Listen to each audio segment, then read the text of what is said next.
The side hustle or the moonlighting became something very popular and very common during COVID-19. After all, you had a large number of employees, a big talent pool working from home who suddenly found flexibility in terms of what they could do with their time.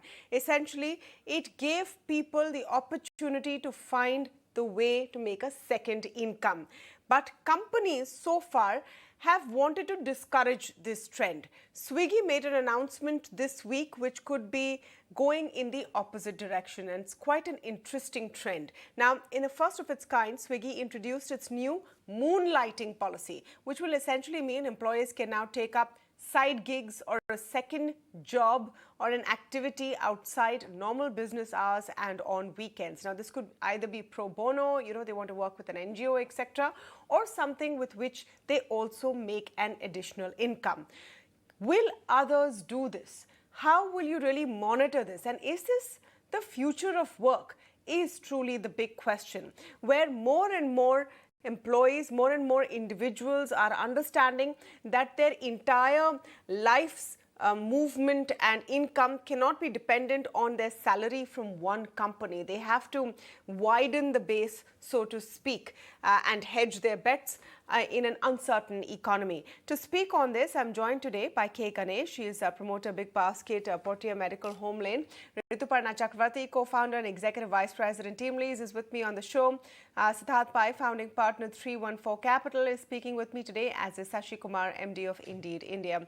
Welcome to all of you, and thank you so much for joining us on the show today. Ritu, what was your reaction when you heard about this policy? I mean, of course, like everyone else, I was for a moment stunned because this is the first time that we've heard a company kind of come out with a policy of this nature. But then after that initial moment of absolute surprise, I think it's also very exciting. The fact that employers today are willing to venture out and try all kinds and different kinds of employment options or engagement options is something that is worth watching. So to be honest, whether it goes right or wrong, it's too premature to conclude. But I guess if it's an option, I mean, a lot of moonlighting was happening in any case without there being a stamp of approval from many organizations or employers. But kind of giving it a light of legitimacy kind of probably gives a semblance of, that the organization is allowing for that level of flexibility, allowing room for people to pursue different avenues. But, time will tell. We'll have to watch it. And I'm sure, like me, many organizations would like to wait and watch in terms of how it translates as benefit for Swiggy per se. So I'm very excited to see how this goes. So it's first time we've seen something like this, which has been really officially mandated. I think we're looking at it only from the point of view of what it means for the employees and whether the employer will allow it. Let me just add one more dimension to this conversation. Sashi, I'll come to you on that. It also sort of takes the pressure off employers, doesn't it? In terms of augmenting the revenue or the salaries of these employees year on year. Because there is a whole structure and there's a system, and someone stays with you for many years and you have to keep increasing their salary every year, it kind of takes that pressure off. It's a new world. It's a new kind of employer-employee relationship. And is this policy and policies like these sort of telling you where the times are moving? So it's not new. Moonlighting has existed in the past. It's existed in different countries. The reality is that there are many jobs out there where people can't make enough money to make ends meet, and therefore need to work multiple jobs to be able to meet their financial, requirements. If you were to travel to other countries as well, you'd see people taking up multiple jobs to sort of keep the home going. So it's not a new thing. What I'm excited about is that we are talking about it. I think what is very important is to talk about it and acknowledge that there is moonlighting, and also sort of set the parameters under which people can do that. With regards to pay, I do not think it will significantly impact how companies reward their employees, because you ultimately, it's only one set of people who might look to Moonlight. You would want a significant part of your employees to be engaged, and you want to hire good people. And really, it's this sort of war for talent, for good talent, that will sort of decide what kind of compensation people are paid. So I don't believe that at least at at a white collar level, the ability to Moonlight will impact pay. But yes, it might impact companies' decisions to hire more gig workers, not just for lightly skilled roles, but also in high-end tech roles, if at all it works. At what levels will this take place, K Ganesh? And my question is, how will you ensure that productivity is not hit?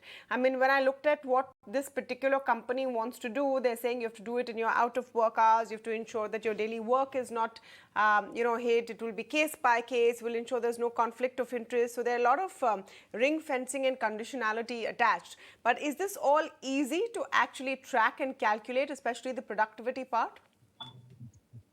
Yeah, so no, this I think is a new exciting development. It just goes to say how things have been changing.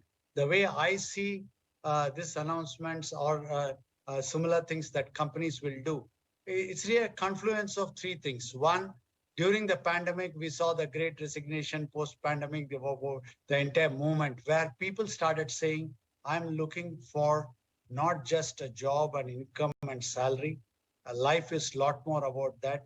I need to be able to do other things outside my job and my salary and earning. So I need more purpose, meaning, second occupation, hobby, other things in life. Okay, right? And if I don't get that, I'm willing to leave my job. I'm willing to sacrifice on the income, but I'm going to do that. So that became a real movement. So that is one aspect. The other aspect is entire work from home, where companies found that almost all cases, they are equally effective or more effective by doing work from home. So basically, we change the mindset of companies and the employers from saying that I need your input, that is physical presence and participation in a particular workplace from 9 o'clock to 5 o'clock, to saying that this is the role that you're doing, this is the responsibility. If you are able to deliver, whether you come here or you deliver from somewhere else, it's fine. Fortunately, workflow processes, remote working processes, collaborative working software, all of those help in being able to do that. That's the second thing. And the third confluence which came up was the gig economy, that what people are wanting, what companies started becoming comfortable with is hiring people for certain tasks, certain hours and certain outputs, and not bothering about, within quote, a full-time employment from 40 hours a week kind of thing. All these three comes together, I think, has now led to formally saying moonlighting policies. So that's the way I see it. Extremely positive, and that's the way to go. I don't think this will mean just more money for the employees. They may get more money, but ultimately it's so much time that they have, and they need to do other things in life. But what it does gives them is the flexibility. It gives them the ability to do what they want to do, when they want to do it, where they want to do it, and choose that judiciously. I think this is a great move combined along with all the three other factors that I mentioned.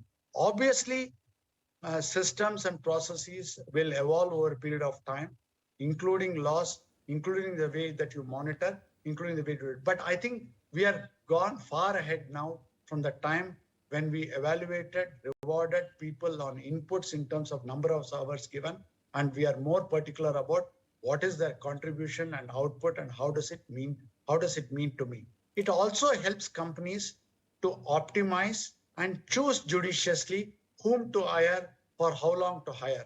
I think automatically this will mean people can, like we had virtual CFO or virtual CMO kind of roles already in a very, very small extent. Now people can actually say, I am a developer and I have 4 hours to give here, or I'm doing an app development. No, but we're talking about full-time jobs here. We're talking about people who already have full-time jobs. We're not talking about gig workers. That's why this is very different. I'm saying it's part of, gig workers is different, but This is all leading to, it's all leading to that. The fact that you are no longer in work from home, what did you do? You said you don't have to physically come and show your clock in and clock out your presence and be in my facility for 8 hours to be able to say you're employed. Okay, it's fine. It's fine there. So in a similar way of saying that now if you are able to contribute this, of course, Swiggy has basically said this, that it is outside working hours. Yeah. The extension of this will be not necessarily outside working hours. In this context, I just want to read out what Mr. Harsh Goenka tweeted this week, which spun off another debate altogether, where he said people need to come back to office at least on some days of the week. He says if you want entire freedom, no commute, to be there for your family, your dog, your gym appointment, your TV screen, and not come back to work at all, you will probably have to settle for a mediocre trajectory in your career. Think and choose your priorities well. His point is you can't have the best of both worlds. Times have changed. Yeah. That's an old economy thinking and an old way of thinking. Today's worker, see, the Great Resignation is a great example. People will not accept it. They will then my response to that would be that you will end up getting necessarily not the top people. You will end up getting mediocre people who are willing to settle. Let me get Siddharth Pai into this conversation. Siddharth, moonlighting, is it the policy just a recognition of what was already happening? Saying that I won't penalize you, I know you're anyway doing it, let me at least streamline it. So I ensure as an employer that my productivity doesn't get hit. And part two, how do you ensure your productivity doesn't get hit? There are only 24 hours in a day. Human beings, if they're going to do 2 or 3 things, are going to cut corners somewhere. No, that's actually very true. See, I think this entire thing is actually fantastic marketing by Swiggy. First and foremost, given the fact they are a startup for that matter, most of it, from the founders all the way down, all of them actually do spend a large amount of time mentoring other startups, helping some of their own colleagues actually begin work, taking up avocational pursuits such as teaching, helping out at NGOs and everything itself. It was a common enough practice throughout the entire ecosystem. So you're saying the bosses are anyway moonlighting, so why can't the rest? Most of the startup founders that you've seen are actually angel investors themselves. And for the angel check they cut is not only in terms of capital, but it's also in terms of knowledge sharing, in terms of mentorship and everything as part of that itself. So the fact, and this is something that's well known, you've seen the Zomato founder, Paytm, everyone's actually had a large portfolio of angel investments that they actually end up running. Now, in addition to that, the other thing, one reason why I said this is actually a fantastic marketing move is this practice has already been happening in the entire ecosystem right about now. But what Swiggy's instead done is Swiggy acknowledges the practice while simultaneously protecting itself. Because look at the finer details that you mentioned. This will not prejudice your work. It will not affect the full-time employability. You'll have to deliver all the projects that you have, etc. So what that means is this is not going to be a substitution of the core work you're already doing with Swiggy. If you want to do something and actually spend your free time, which is outside work hours, doing whatever you want, you never actually needed your boss's permission to do that itself. But what Swiggy's instead said is, look, with this policy, we're going to ensure that... You do. A lot of companies and large companies, Siddharth, are very clear that you have to declare if you are working somewhere else. No, that's true. You can't really just, moonlight, freelance, do gigs on the side officially. For a number of them, this is not about an alternate sustainable stream of income. It's more about actually pursuing passion projects in their regard and for them to actually do it. If I'm a coder, for example, I'm going to spend 12, 14 hours coding, let's say in Swiggy. I'm not going to go to Zomato or anyone and actually end up spending another 6, 8 hours coding as part of that itself. I may actually decide to have a hobby website, decide to actually create a few bots and start employing that. Now, the reason why that's also important is because in every employment contract, as all of us know, any of the original works that have been created as part of your employment actually belongs to your company. So by this process, anyone who's actually working in these companies who wants to do a startup on the side itself and may decide to end up leaving, they now have a clear channel to ensure that they can, all the whatever IP, etc. they've created actually rests with them, not with their company, and they can actually move on. So the way to look at this, the way I'm actually looking at this is, it's an acknowledgement of common practice that exists within the startup world itself. It's fantastic marketing move from their regard. They will do the utmost to protect the company itself, to ensure that the work output required from employees doesn't get affected. And with this, they also acknowledge the work-life balance and aspiration of employees and gives them a clear path to actually explore these kind of things. So it's a fantastic marketing move. hopefully other companies will also acknowledge I don't know about work-life balance, because you're saying you finished all of your work for me, and then if you have enough time left and energy left, then you can do some more. But I want to talk about the point about IP and what many companies have in their contracts. I want to come to Rituparna on that, where anything you create, especially if you're in a creative kind of space, belongs to that company while you're in their employment. Now, the Swiggy policy talks about social media presence as well, and that's become a serious second income for certain groups of people. If they are popular, they manage to crack, the social media code, become influencers, etc., they can make substantial amounts of money over there. Where does this IP crossover sort of come in? And do you think there's a bit of a gray area there? This whole thing about moonlighting that Swiggy has come out with, there are many gray areas, to be honest. I don't think, but here, some people might take an outlook that, if you're going to wait for all traffic signs to be green, we'll probably never leave home. So Swiggy might have taken that approach. There are gray areas in terms of what happens to, at every contract today, employment contract today does have an IP clause. So how does one monitor, how does one have any track of what's going on that is going to be an additional task on the organization as well. The other aspect is also, I'm very curious to know, who actually ends up having the principal employer status when there is some kind of dual employment going on? I mean, essentially, I'm actually very curious to know down the line how the regulators will also look at this kind of arrangement, because actually, we were discussing this topic today in the morning, and somebody said, what if this person becomes sick, overworking themselves? I mean, they're doing two jobs. Interestingly, currently, if they're all permanent employees or on-roll employees of Swiggy, Swiggy is paying for their insurance and all other benefits and coverages. So there are many gray areas, Tamanna, in something like this. However, like I said, this is something, until and unless you test it, you try it, I don't think we'll ever learn whether there is a model here or whether we need to fine-tune this model. I think even for Swiggy, I don't think Swiggy has answers to all the gray areas or questions, is my assumption. I can't talk on their behalf, but I guess they're just trying out another interesting model. We spoke a little bit about how it's a prevalent practice. Actually, moonlighting is a prevalent practice essentially in the gig world. And people who make themselves available not on permanent employment, but they are in terms of task-based employment, hourly employment. It's something which is quite prevalent in Europe as well. But what's interesting to notice is it's being tried with permanent employees who are working one full day. Like in Europe, it's a practice where people are working for 2 hours and then they go and do something else for another 2 hours. They're optimizing themselves over a period of 16 hours to ensure that they have the kind of income that they're looking at. So that's the reason for a permanent employee model in a highly regulated market like India, it's definitely a very interesting move to watch out for. So I don't think any one of us has all the answers, Tamanna. We just have to wait how this ends up. Clearly, this is trying to understand what are the questions that are going to emerge more than finding all of the answers. For example, Sashi, what are the sectors in which this could even work? Is this going to be, one of those startup, tech-based companies, new age companies kind of a phenomenon? Or could it also, extend to other older economy companies? So, for example, when I was in school, there was this math tutor who was very popular with a lot of my classmates.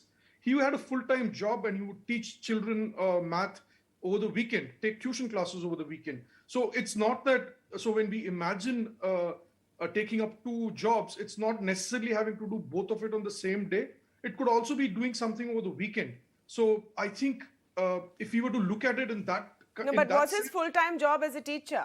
What was his full-time job? He wasn't. He was working with the electricity department. He was math. So yeah, obviously. So there will be restrictions, or I'm sure what has come up with a policy coming in place is that a lot of these gray areas can get sorted. At least you're having that discussion, right?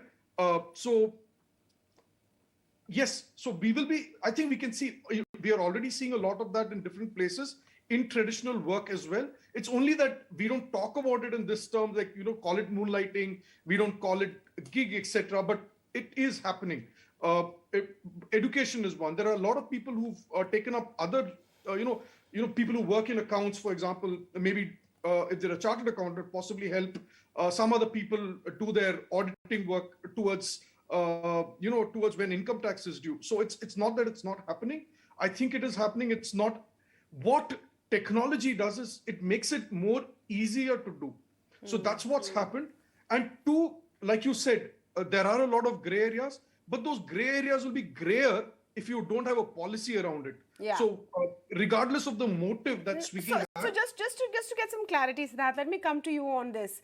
What kind of companies, in which sectors, and what level of employees could go in for this? I mean, one assumes or imagines that very senior roles would not have this opportunity or the time or the bent of mind to get into 2 or 3 things, or would that be changing?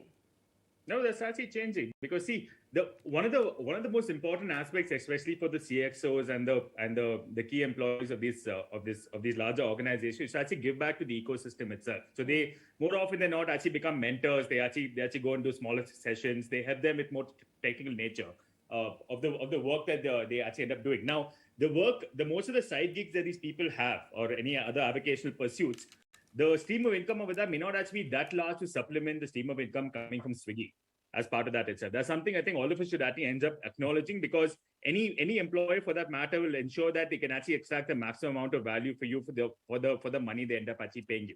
That's actually a core tenet, in fact. So what this ends up acknowledging is, who are the kind of employees? Basically, all the employees throughout the entire value chain who actually have some amount of free time. Now, the way Swiggy's worded the policy is that, first and foremost, finish the work that you have. If you manage to finish your work, let's say 9 hours up, let's say 12 hours worth of work in 9 hours, you have 3 hours free, but you want to go home and do what you want. So long as the company is not prejudiced, go ahead and actually do that. So they may not, if I'm a coder, I won't actually code for multiple companies, but I may have side hobby projects I'll actually end up doing. To the point that Sashi also raised, almost, I think I'm a chartered accountant myself. So every time before the tax filing season, I end up getting calls from friends saying, how do I file this? What do I do that? Etc. So let's say, for example, if you're a HR professional as well, and you're actually speaking to someone and they happen to have some sort of issues, maybe in terms of policies, understanding that also happens. If you're a copywriter or a marketing person, you'll end up helping your friend, family members, NGOs, and other things like that. So this essentially ensures that Swiggy's needs from the employees are protected. Whatever free time, if you're a hyper efficient person, by all means, go ahead and actually do what are the avocational pursuits you may actually want to end up taking it itself. And by the way, this is going to give a huge shot in the arm for angel investors who are actually part of these larger organizations. Because angels spend a surprisingly large amount of time mentoring and working with their companies itself. And there was always a gray area. Whether, let's say, you invest into a company, that you make an angel investment in a company that actually competes with the company you work for. Now, what are the lines that actually end up getting crossed over there itself? So with this policy, there's now a clear channel of communication with the Swiggy management for you to actually bring it up to their notice, clear out any errors that may actually be there, and for you to pursue whatever the policy is. And from the work-life balance... I mean, once it's got that sort of a green light, like all of us have said and was discussed, it was already happening. Swiggy is trying to bring it into, the official space. And once that green light is there, will people go and ask, will they be more encouraged to find that plan B? That's really the big question. I'll have to wrap it here, but thank you to all of you for joining us on the show today.